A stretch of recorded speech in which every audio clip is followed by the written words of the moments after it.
जी नाज़रीन, देख सकते हैं कि किस तरीके से ये इतना ऊंचा पहाड़ है कि सांस भी फूल रही है ऊपर चढ़ने में।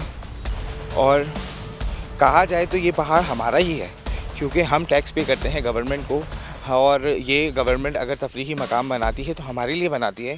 तो ये क्यों काले भेड़िए मिल के इस पहाड़ को तोड़ने की कोशिश कर रहे हैं। मैंने आपसे बात की थी कि मैं आपको लिमिट्स दिखाऊंगा कि कहाँ से स्टार्ट हो रही है और कहाँ तक ख़त्म हो रही है।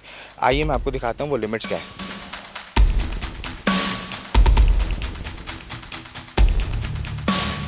जी नाज़रीन, बात हो रही थी हुदूद की, तो आप देख सकते हैं कि मेरे बैक साइड पे दो दीवारें बनाई गई हैं, ठीक है। तो ये हुदूद होती है किसी भी प्लॉट की। जैसे कि मैंने अभी आपको बताया कि एक प्लॉट वहाँ बना हुआ था, एक प्लॉट मेरे बिल्कुल अकब में, आप देख सकते हैं ये हुदूद है। अब इस हुदूद से अगर मैं थोड़ा सा अगर मैं कैमरा मैन को कहूँ कि बिल्कुल स्लो मोशन में हटाएं, तो ये देखें कितना अंदर तक ये पहाड़ को काटा जा रहा है और तराशा जा रहा है। इसका सवाल क्या है, क्यों काटा जा रहा है? क्या पैसे ज़्यादा मिल रहे हैं? क्या हमारे पास जगहें कम पड़ गई हैं कि हम अपने पहाड़ों को तोड़ तोड़ के आवाम के रहने के लिए जगह दें, या फिर यहाँ से मादियात निकाली जा रही है? अगर मादियात निकाली जा रही है तो लाजमन यहाँ पर हुकूमती इदारों के कुछ ना कुछ लोग मौजूद होने चाहिए थे, लेकिन यहाँ कोई मौजूद नहीं है।